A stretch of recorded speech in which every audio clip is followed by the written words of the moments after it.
Today is the 15th of September, and this is the 57th time we are speaking on the Majjhima Nikāya Suttas.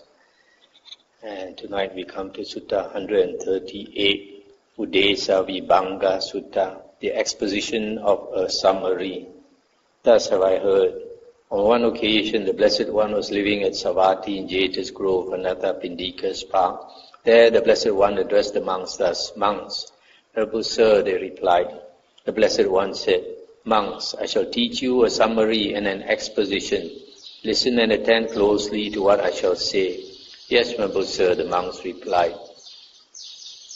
The Blessed One said, "Monks, a monk should examine things in such a way that while he is examining them, his consciousness is not distracted and scattered externally, nor stuck internally.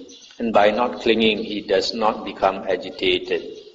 If his consciousness is not distracted and scattered externally, nor stuck internally, and if by not clinging he does not become agitated, then for him there is no origination of suffering, of birth, aging and death in the future." Sorry for a moment. So here basically the Buddha says to end the round of rebirths, the monk's consciousness must not be distracted and not stuck internally and not clinging so that it does not become agitated. So basically three things. That is what the Blessed One said. Having said this, the Sublime One rose from his seat and went into his dwelling.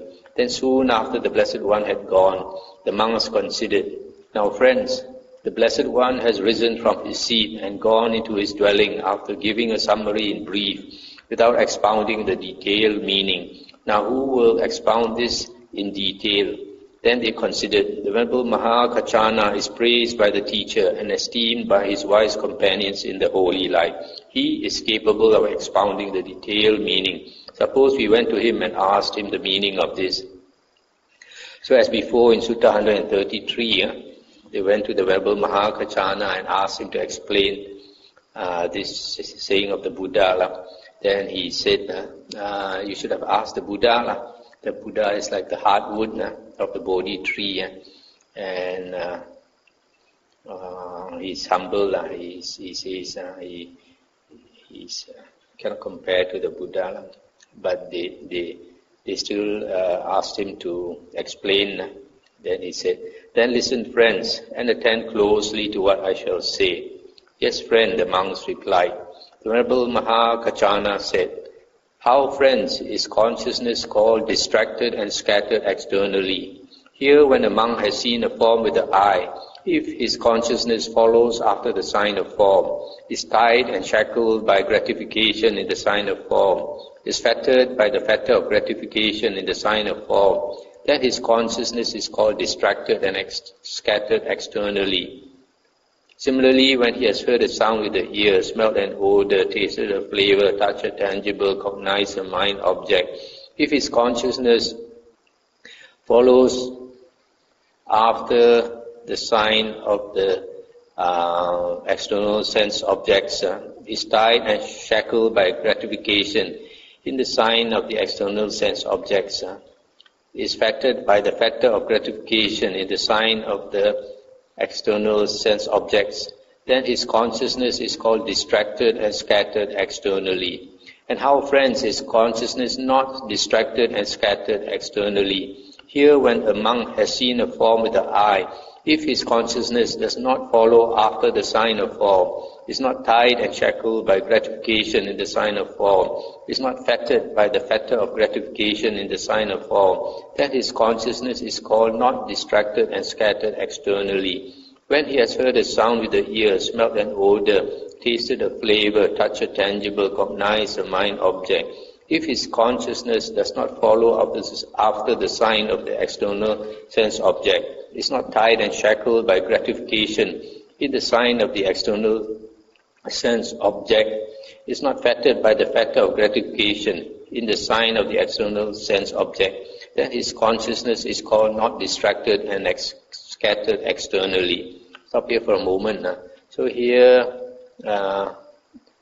Kachana says that if this monk he sees either a form or hears a sound or smells an odor, and he follows after the object, is gratified by the object, then his consciousness is called distracted and scattered externally.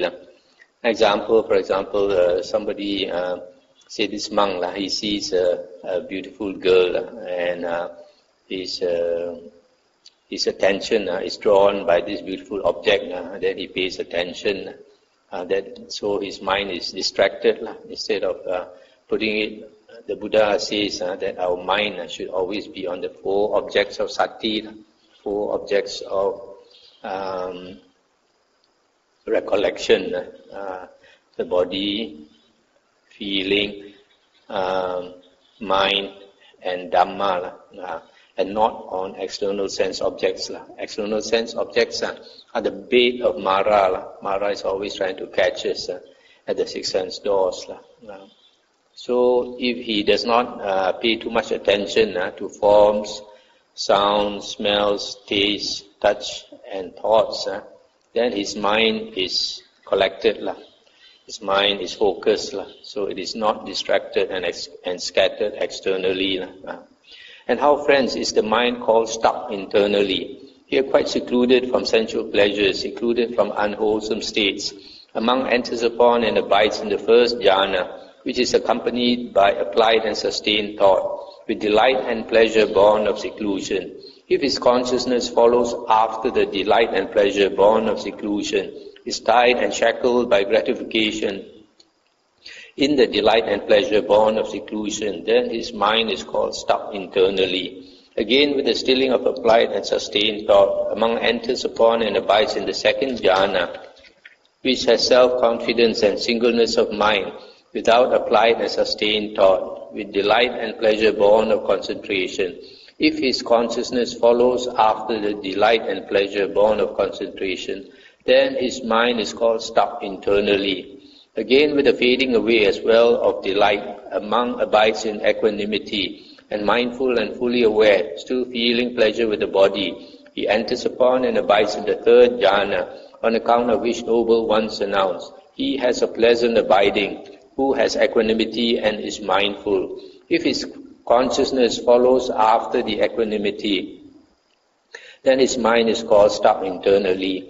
Again, with the abandoning of pleasure and pain, and with the previous disappearance of joy and grief, a monk enters upon and abides in the fourth jhana, which has neither pain nor pleasure, and purity and utter purity of mindfulness and equanimity. If his consciousness follows after the neither pain nor pleasure, is tied and shackled by gratification in the neither pain nor pleasure, is fettered by the fetter of gratification in the neither pain nor pleasure, then his mind is called stuck internally. That is how the mind is called stuck internally. I'll stop here for a moment.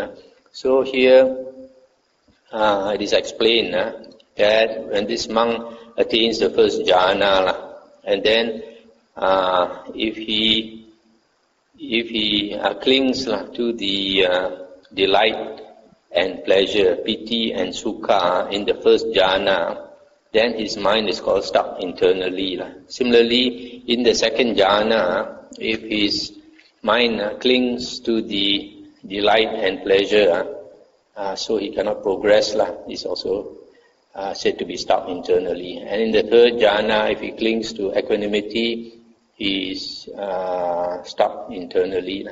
In the fourth jhana, he clings to this neither pain nor pleasure. This neither pain nor pleasure is also equanimity. So you see, in the third jhana, the equanimity is quite pronounced. In the fourth jhana, it is even more pronounced, because in the definition of the fourth jhana, it is said now that when one enters the fourth jhana and abides in the fourth jhana, he has utter purity of mindfulness and equanimity. So, if a monk attains the jhanas and he clings to it, then he cannot progress. So he is said to be stuck internally. So there are some monks who always talk a lot about this, saying that you can easily get attached to the jhanas, but this is not true, because in the Majjhima Nikāya, Sutta number 44, it is said, if you have a look, it's on page 402.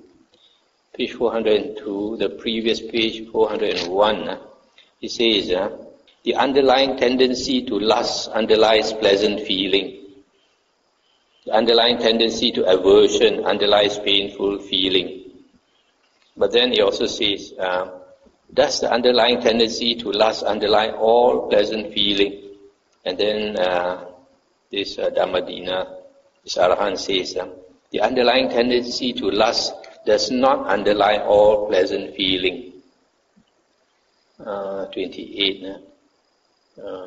Okay. The underlying tendency to lust does not have to be abandoned in regard to all pleasant feeling.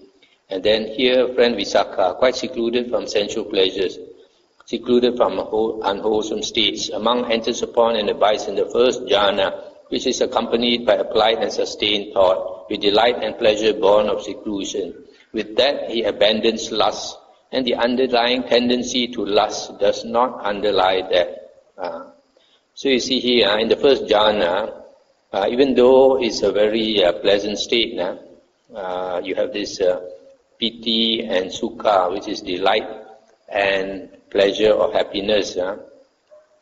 But in some other sutta, the Buddha says, even this piti and sukha, delight and pleasure, is a subtle perception. It's not as strong as later books say. Later books say this piti can be overwhelming. But in the suttas, the Buddha says piti and sukha is just a subtle perception. So also when the person enters the first jhana, the mind is focused, strong. So here it says very clearly, there is no underlying tendency to lust for it. Then why does a monk cling to the first jhana? You see, in the one of the previous suttas we read, the Buddha says that he always tells his disciples to surmount whatever attainment they have and go to a higher level and keep going until they have finished their work. So in that sutta, the Buddha says that when a monk attains the first jhana, he should not stay at that stage. He should surmount it and go to the next stage, which is the second jhana. And then after the second jhana, he should surmount the second jhana again and go to the third jhana. After attaining the third jhana, he should surmount it again and go to the fourth jhana. After he attains the fourth jhana, there are two ways to go. One is to attain higher jhanas, which is the arupas, arupa jhana. So after that, the Buddha says he should surmount the fourth rupa jhana and attain the base of infinite space. And then after that, the Buddha says, surmount that and attain the base of infinite consciousness, surmount that and attain the base of nothingness, surmount that again and attain the base of neither perception nor non-perception. And even that high stage, the Buddha says, surmount it and attain the cessation of perception and feeling. Then when a monk attains cessation of perception and feeling, and when he comes out of it, he becomes liberated. The other way, in some other suttas, it is explained, after attaining the fourth jhana, the Buddha says to attain the recollection of past lives is one of the abhinyas. You can consider it as a psychic power. The ability to recollect many, many lifetimes, thousands of lifetimes, and even world cycles of lifetime. Then after that, surmount that and attain the divine eye and see beings passing away and taking rebirth according to karma vipaka and understand the working of karma vipaka. Then after that, use the memory of the past dhamma that he has learned. That the monk should contemplate the four noble truths and attain liberation. So whatever stage you attain, the Buddha says, keep on surmounting it until you have attained liberation, which is the destruction of the asavas, the taints. So this one, where a monk attains the first jhana and is tied and shackled by gratification of the first jhana, this normally happens to external sect ascetics. External sect ascetics, when they have attained these jhanas, they don't know how to progress after that, because they don't know the Dhamma. They can't attain the various Aryan stages, so they get stuck there. So that is why they stay in that level. So that is called stuck internally. That means not progressing. Stuck at that stage. So similarly with the second jhana, third jhana, and the fourth jhana.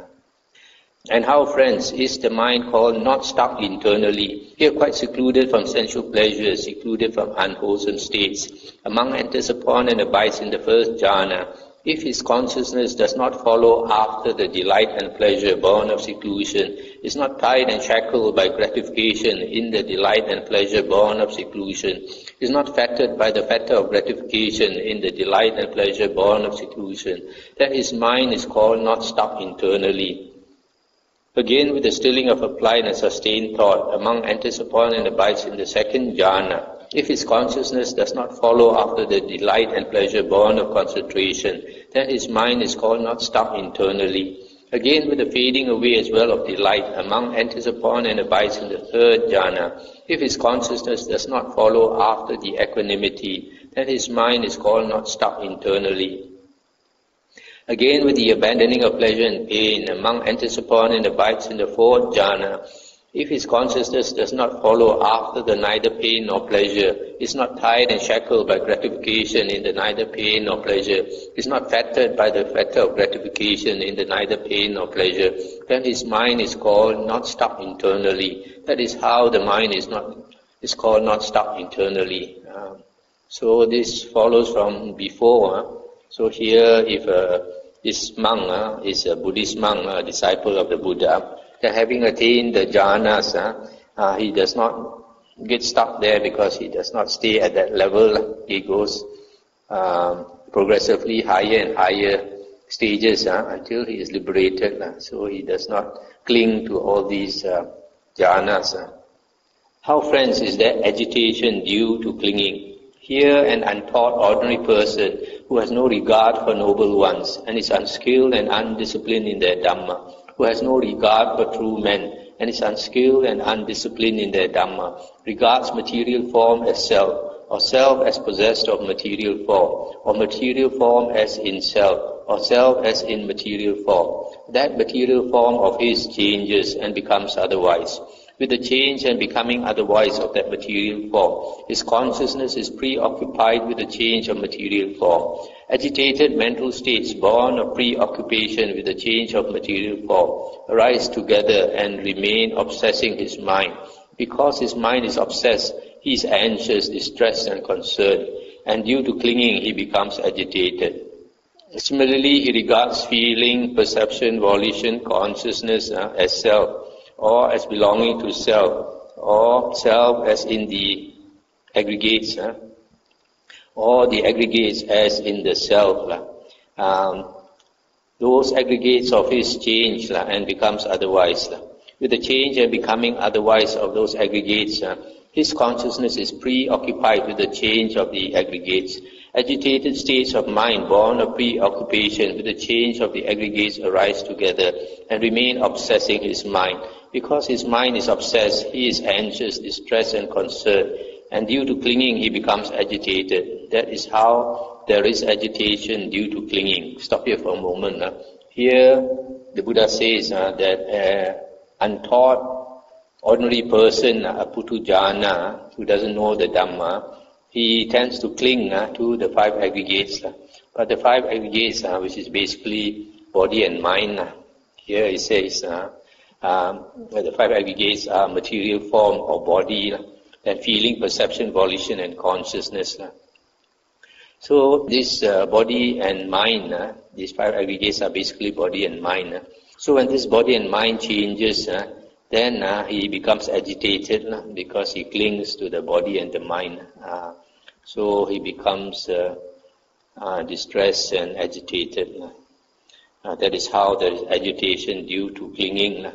And how, friends, is there non-agitation due to non-clinging? Here a well-taught noble disciple who has regard for noble ones and is skilled and disciplined in their Dhamma, who has regard for true men and is skilled and disciplined in their Dhamma, does not regard material form or body as self, or self as possessed of material form, or material form as in the self, or self as in material form. That material form of his changes and becomes otherwise. With the change and becoming otherwise of that material form, his consciousness is not preoccupied with the change of material form. Agitated mental states born of preoccupation with the change of material form do not arise together and remain obsessing his mind. Because his mind is not obsessed, he is not anxious, distressed and concerned, and due to non-clinging he does not become agitated. Similarly, he does not regard feeling, perception, volition and consciousness as self, or self as possessed of these aggregates, or the aggregates as in the self, or the self as in these aggregates. Those aggregates of his changes and becomes otherwise. With the change and becoming otherwise of those aggregates, his consciousness is not preoccupied with the change of the aggregates.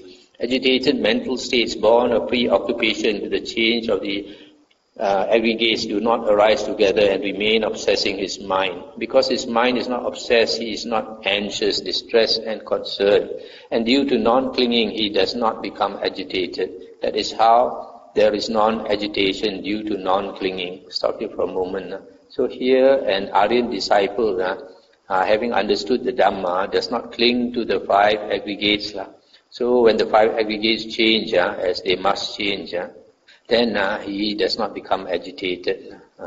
Friends, when the Blessed One rose from his seat and went into his dwelling, after giving a summary in brief without expounding the detailed meaning, that is, monks, a monk should examine things in such a way that while he is examining them, his consciousness is not distracted and scattered externally, nor stuck internally, and by not clinging he does not become agitated. If his consciousness is not distracted and scattered externally, nor stuck internally, and if by not clinging he does not become agitated, then for him there is no origination of suffering, of birth, aging and death in the future.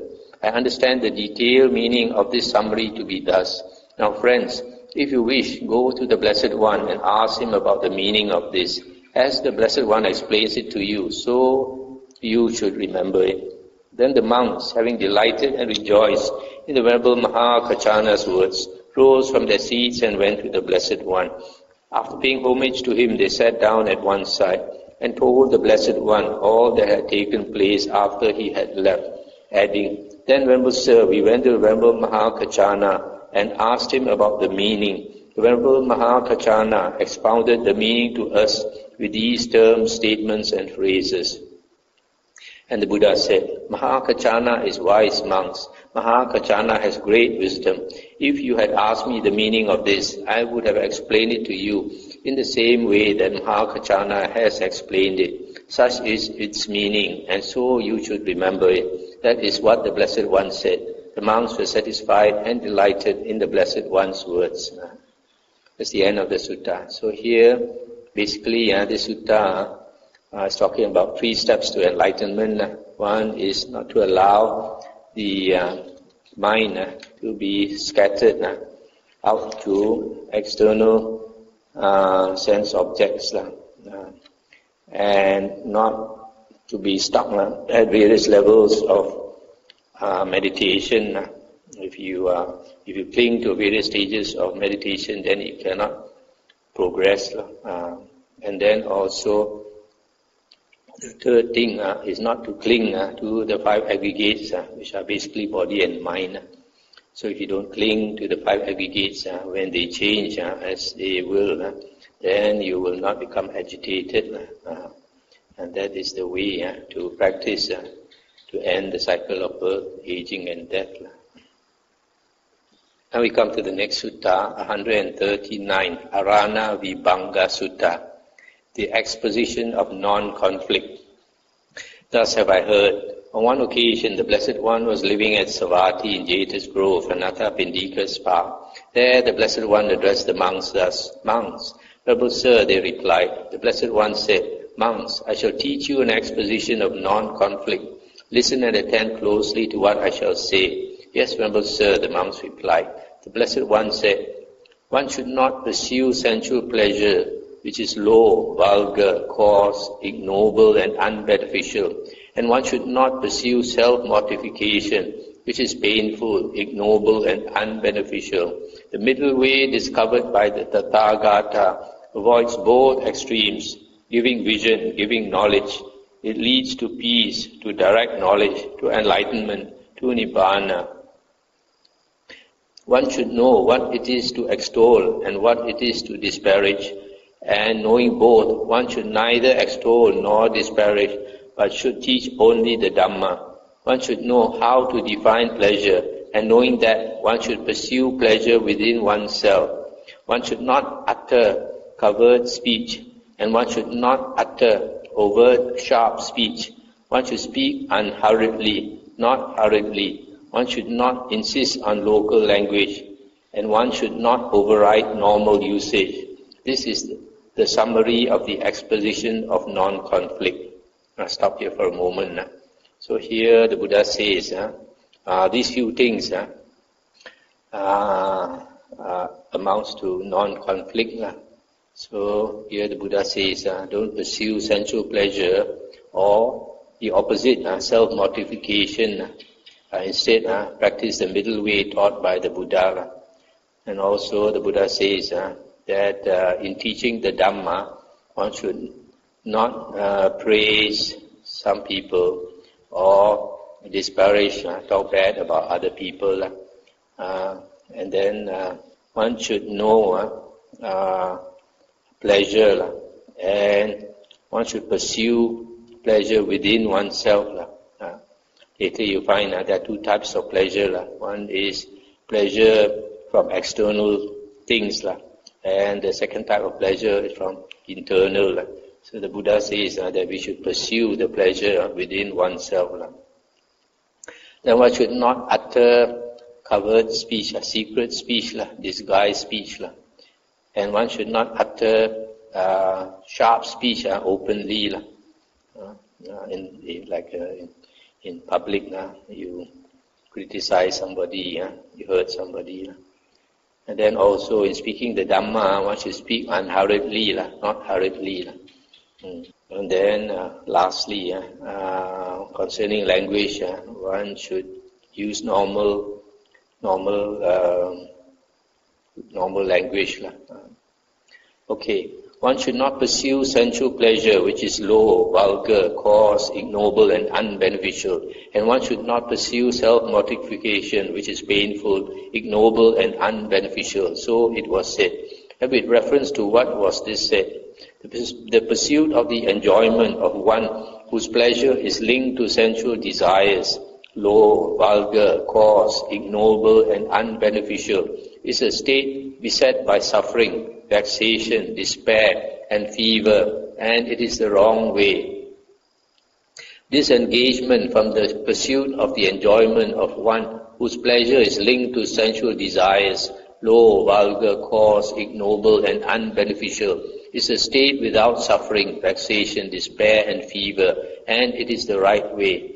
The pursuit of self-mortification, painful, ignoble, and unbeneficial, is a state beset by suffering, vexation, despair, and fever, and it is the wrong way.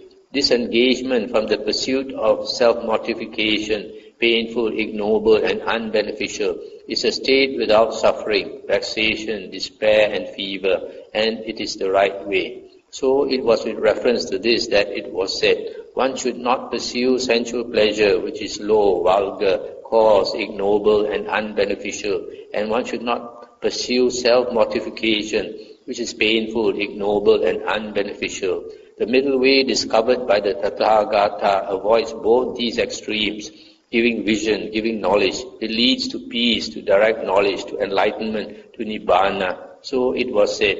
And with reference to what was this said, it is just this noble eightfold path, that is, right view, right thoughts, right speech, right action, right livelihood, right effort, right recollection, and right concentration. So it was with reference to this that it was said, the middle way discovered by the Tathagata avoids both these extremes and leads to Nibbana. I'll stop here for a moment.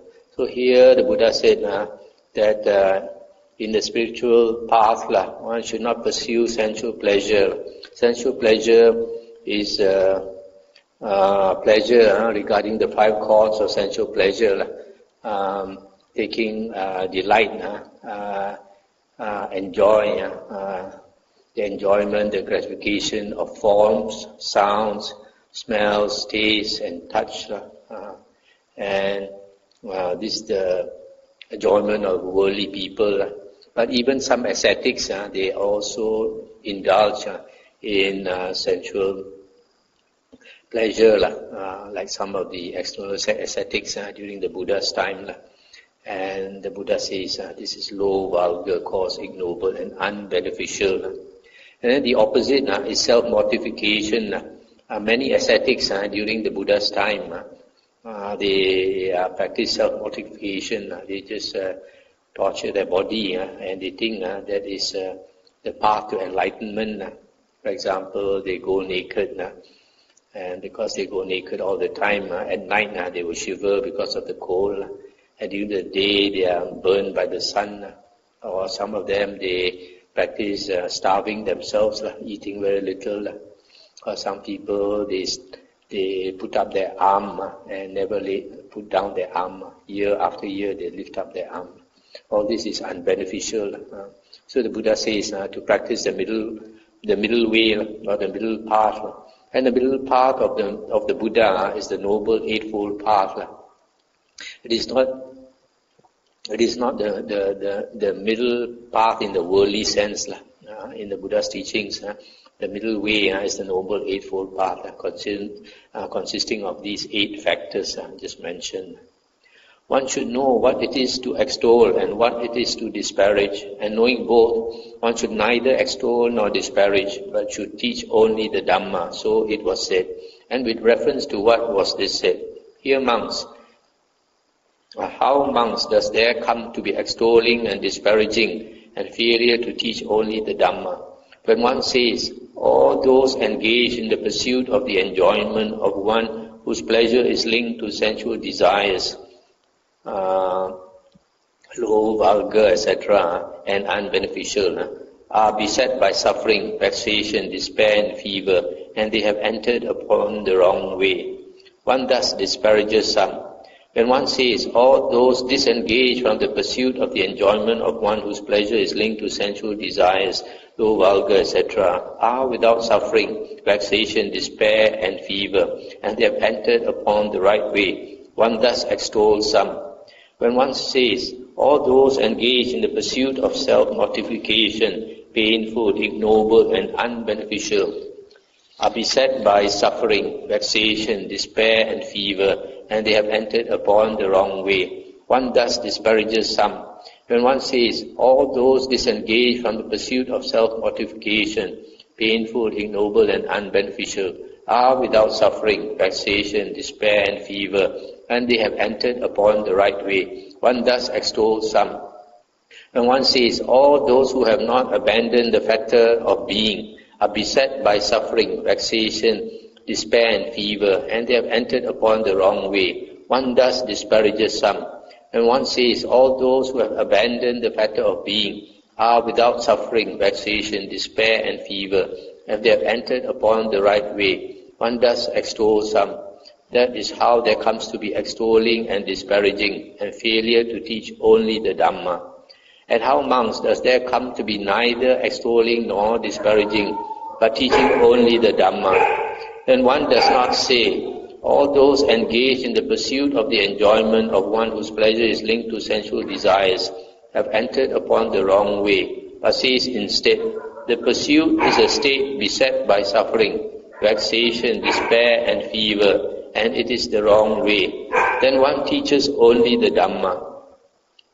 When one does not say, all those disengaged from the pursuit of the enjoyment of one whose pleasure is linked to sensual desires have entered upon the right way, but says instead that disengagement is a state without suffering, vexation, despair and fever, and it is the right way, then one teaches only the Dhamma. When one does not say, all those engaged in the pursuit of self-mortification have entered upon the wrong way, but says instead, the pursuit is a state beset by suffering, vexation, despair and fever, and it is the wrong way, then one teaches only the Dhamma. When one does not say, all those disengaged from the pursuit of self-mortification have entered upon the right way, but says instead, the disengagement is a state without suffering, vexation, despair and fever, and it is the right way, then one teaches only the Dhamma. When one does not say, all those who have not abandoned the fetter of being have entered upon the wrong way, but says instead, as long as the fetter of being is unabandoned, being too is unabandoned, then one teaches only the Dhamma. When one does not say, all those who have abandoned the fetter of being have entered upon the right way, but says instead, when the fetter of being is abandoned, being also is abandoned, then one teaches only the Dhamma. So it was with reference to this that it was said, one should know what it is to extol and what it is to disparage, and knowing both, one should neither extol nor disparage, but should teach only the Dhamma. Let's stop here for a moment. So here the Buddha is saying, we should teach the Dhamma. So here the Buddha says, we just teach the Dhamma without saying, if you do this, then those people who follow this wrong path, they are practicing wrongly and they will suffer for it and all that. The Buddha says, just to say that this is the wrong path, and if you anyone who so this is quite clear from here what the sutta says, but unfortunately it's very difficult to do this. And if you look into the Buddha's suttas, sometimes the Buddha also says very bluntly that certain teacher is wrong. For example, there's one sutta where the Buddha scolds Makali Gosala Putta. He says Makali Gosala Putta is a fool, just like a fish, a crab leads all the fish into a net and they cannot come out from it. So in the same way, the Buddha said that Makali Gosala Putta is leading all beings, because this Makali Gosala Putta says there's no such thing as karma vipaka. So the Buddha says he's leading all his followers into the realms of woeful, the woeful realms of rebirth. So it's not easy just to teach the Dhamma without saying, without being a bit personal. But anyway, those who sometimes, but then of course it's best not to mention any names when the Dhamma is taught, not to be personal. You can say, this is right, this is wrong, or those who practice this is practicing the right path, those who are practicing that is practicing the wrong path. That is,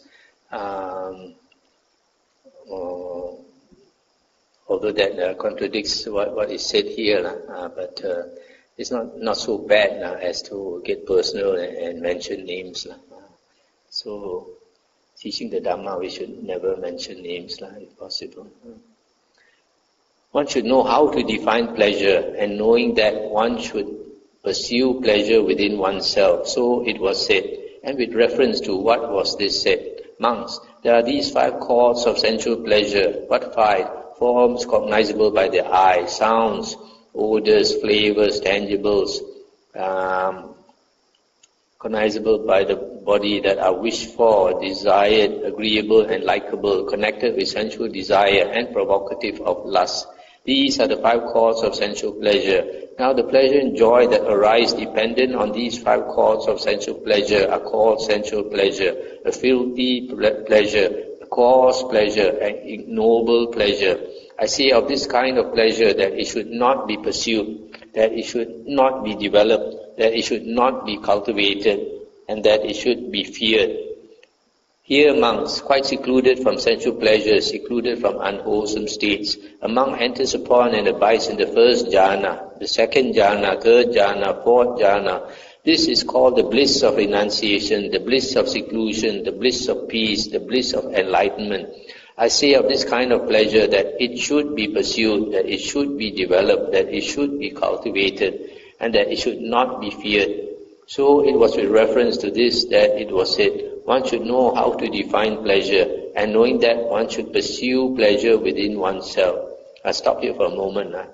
So, in the previous sutta, we read that when you attain the jhanas, you should not cling to it. But here, the Buddha says that this last part, one should pursue pleasure within oneself. This pleasure within oneself is this pleasure that is derived from the jhanas, which the Buddha calls the bliss of renunciation, the bliss of seclusion, the bliss of peace, the bliss of enlightenment. Why? Because in some other sutta, the Buddha says these four jhanas can bring you to attain, help you to attain the four Aryan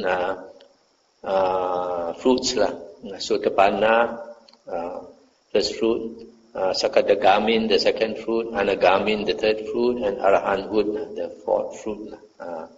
So the Buddha here is encouraging the monks to indulge in the bliss of jhana, but then also the Buddha has said in some other sutta not to stay there, but having attained them, to surmount them one by one until you have attained the final goal of the holy life, which is the liberation or destruction of the asavas.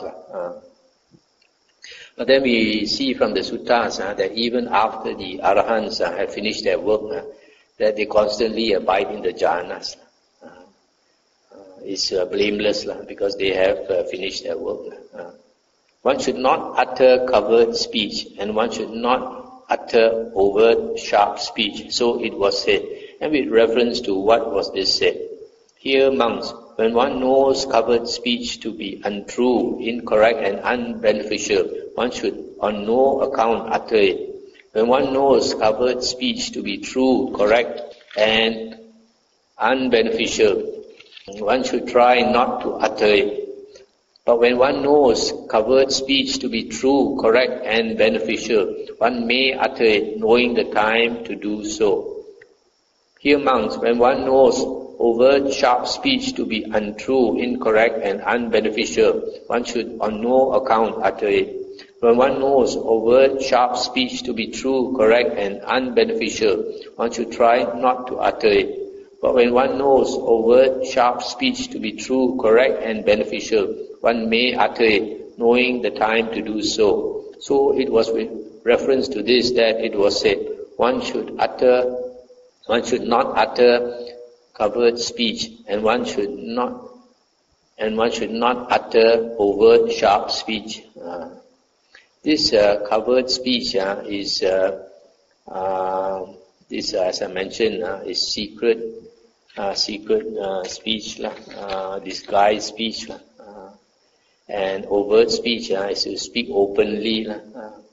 So here the Buddha says concerning this covered speech, if it is true, it is and correct and beneficial, then you may utter it, but know the time to do so. And similarly for overt, sharp speech. So, for example, somebody is following the wrong Dhamma, following the wrong teacher, following a teacher that is teaching wrong Dhamma. So, if you want to help him, then you can speak to him secretly. This is covert speech, which is true, correct, and beneficial.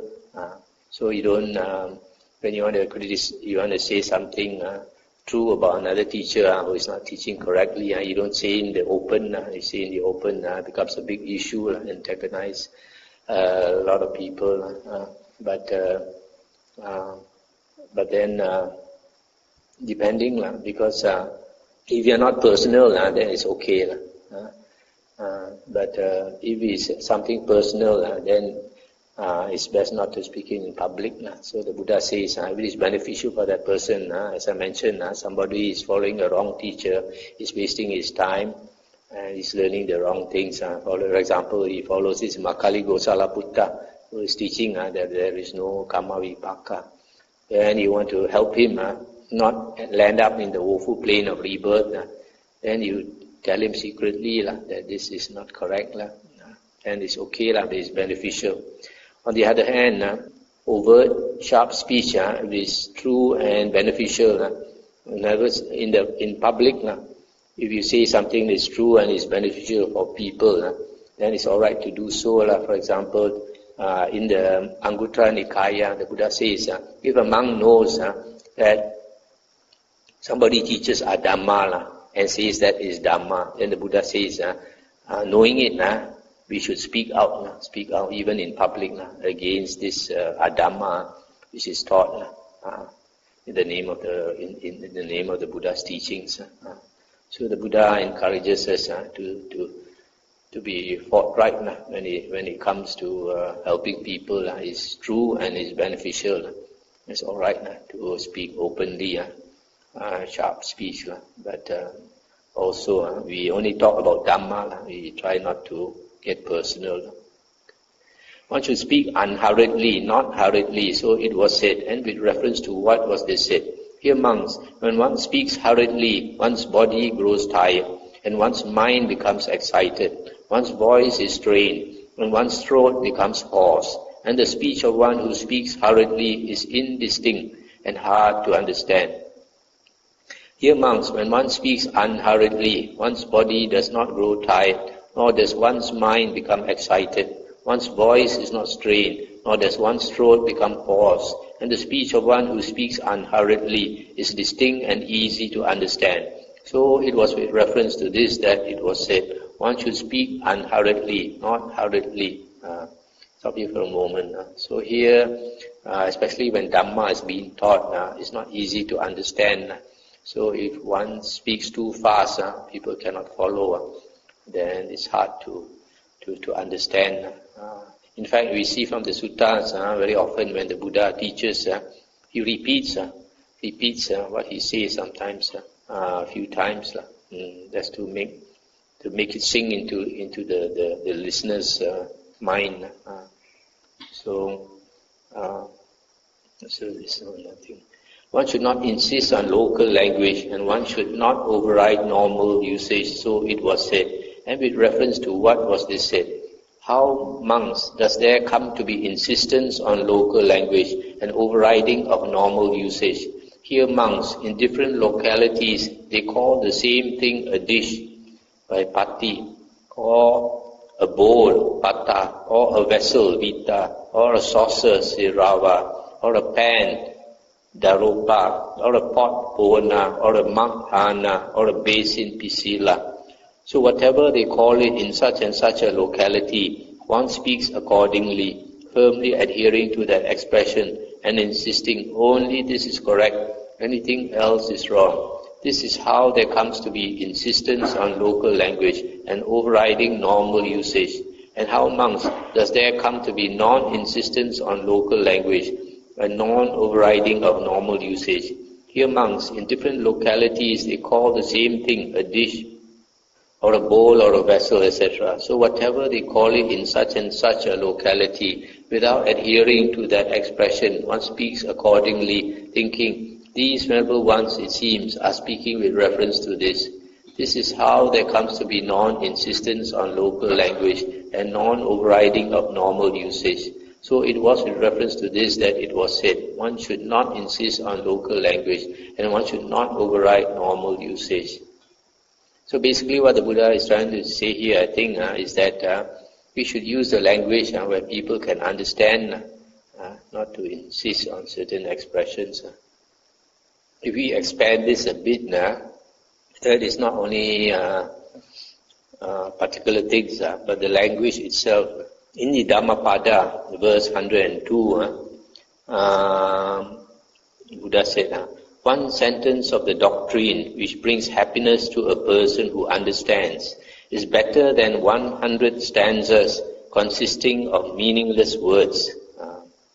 So whatever we say must be understood. Otherwise, it is meaningless words. So, for example, if we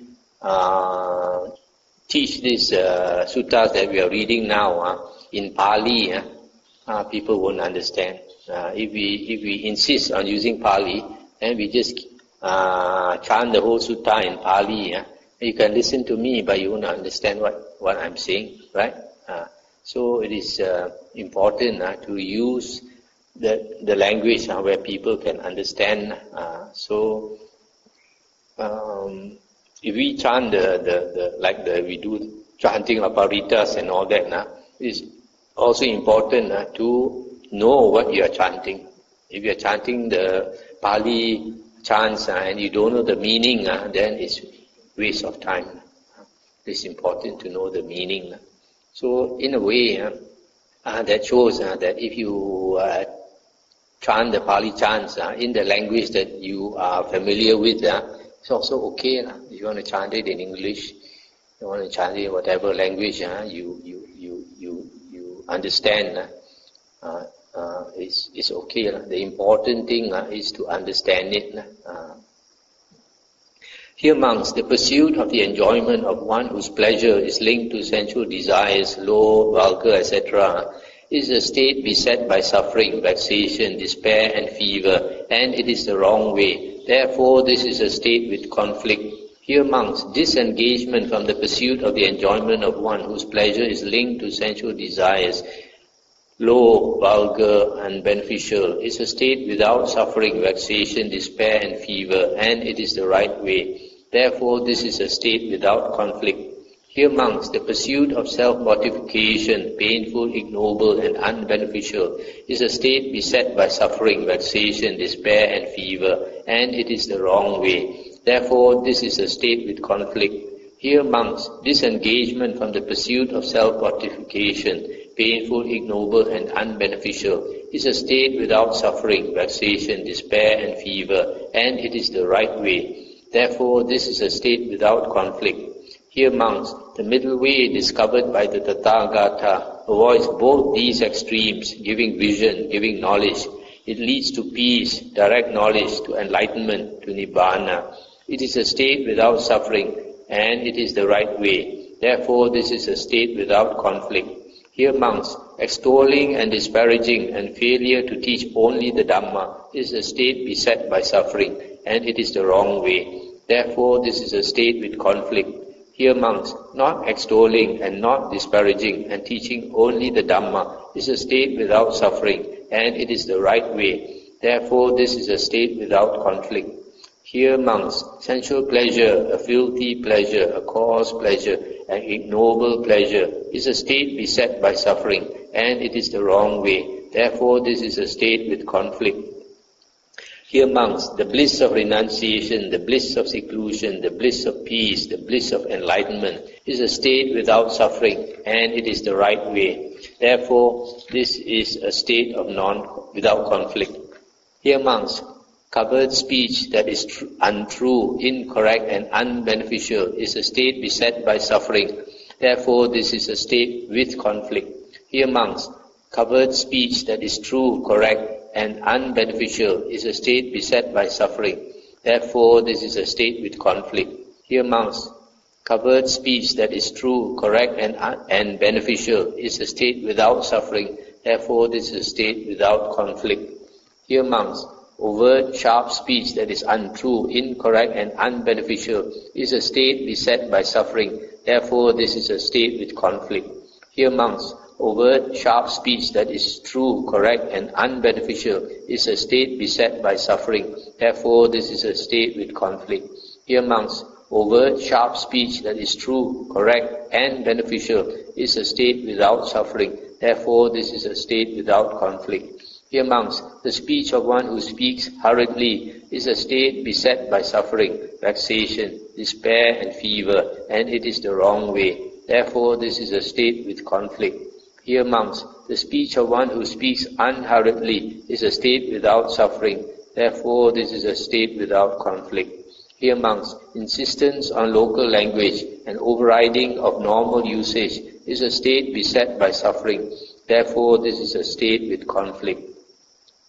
Here, monks, non-insistence on local language and non-overriding of normal usage is a state without suffering, vexation, despair and fever, and it is the right way. Therefore, this is a state without conflict.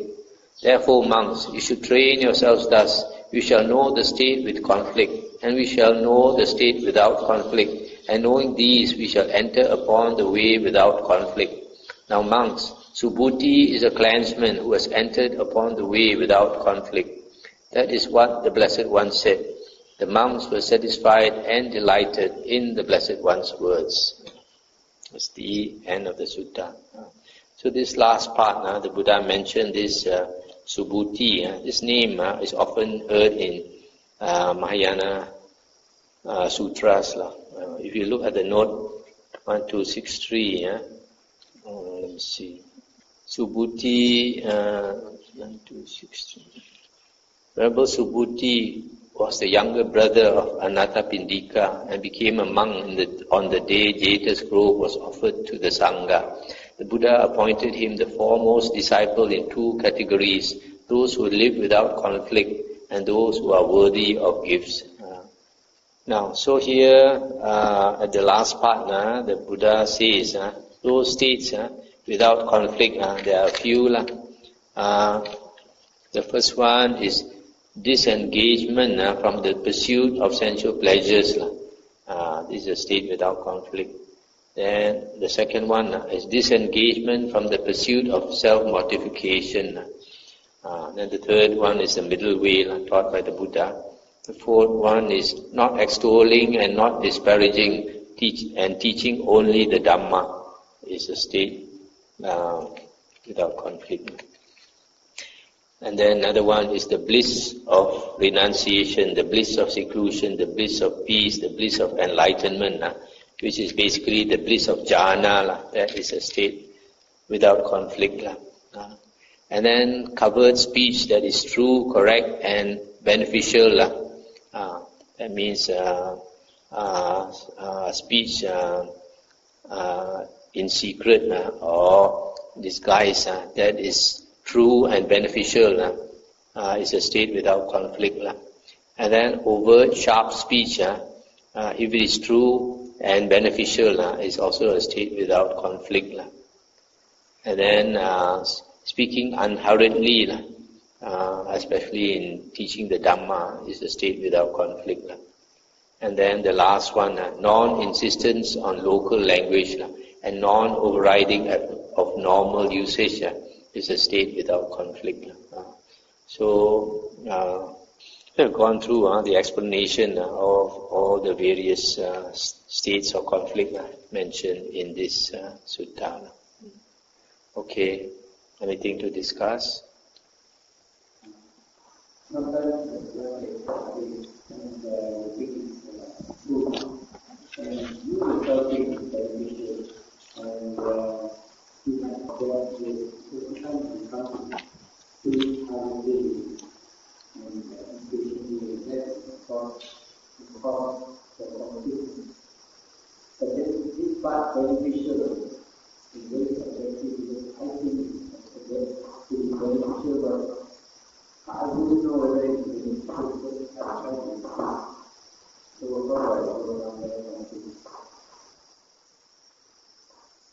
Sometimes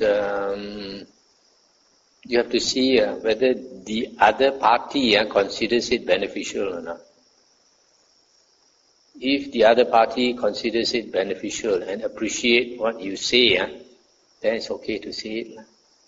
If you say something which you think is beneficial, but the other party does not accept it as beneficial, there is no point to speak.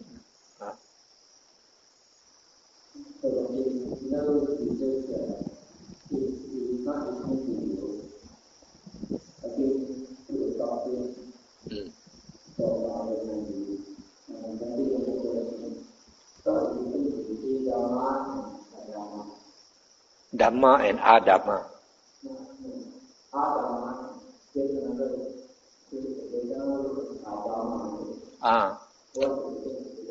Saddhamma is true Dhamma. True Dhamma. Okay, and true Dhamma refers to the original suttas of the Buddha, because there is one sutta in the Anguttara Nikāya. The Buddha says, if any monk says that the Buddha taught such and such, then the Buddha said you should not accept it and you should not reject it. You should compare it with the suttas, meaning the original suttas of the Buddha. If it agrees with the original suttas, then you can accept it to the Buddha's words.